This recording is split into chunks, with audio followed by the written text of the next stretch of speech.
Hello, grade 3. Let's start our first lesson in this quarter, communities through time. Again, communities through time. We will know that changes over time. We have a decade is 10 years. A decade have how many years? 10 years. The second, a century is 100 years. A century is 100 years. A millennium is 1000 years. So a decade is 10 years, a century is 100 years, a millennium is 1000 years, 1000 years. Communities change in some ways and stay in the same in other ways. So some communities change in ways and stay at the same in other ways. Change can take place in one day, week, a month, a year, or a century. So change, it may happen in just one day, or in a week, or in a month, or in a year, or in a century. A century have how many years? 100 years. A continuity is continuing without changing. Continuity is continuing without changing. Something that remain without any changing all over the years. In communities, everywhere some things stay the same. This is a continuity, continuing without any changing. For example, the Chicago Water Tower is still there today.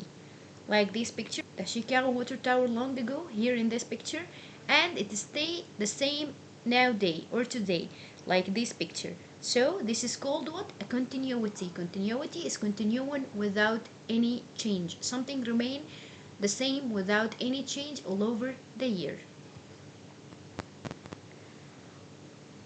Fast changes, we have things or places stay the same all over the years, and on the otherwise we have fast changes like the Great Chicago Fire. In this fire, some changes happen very fast. In October 1871, a fire started in a barn in Chicago. At that time, most of the Chicago's buildings were made of wood. The buildings burned easily. So this is a fast change.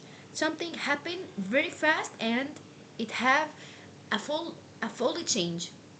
All the buildings burned easily. So they will build another building instead of the burned one. A timeline. How we read a timeline? Like this timeline in this picture, we have a growth timeline for the fruit. For a fruit, here it starts at a seed, then seeding, it will be start to grow, then it will be a tree, a big tree, then we will take from this tree a fruit. This is called what? A timeline. A timeline is a diagram like this, shows when and in what order events took place.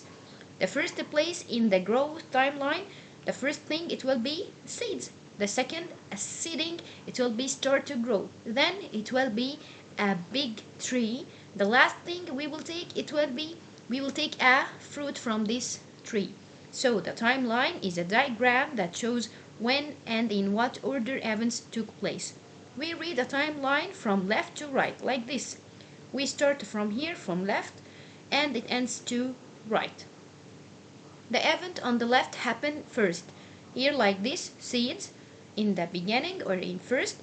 Then the event on the right happened later. The last one, the fruit we will get, it's later thing. How to read a timeline?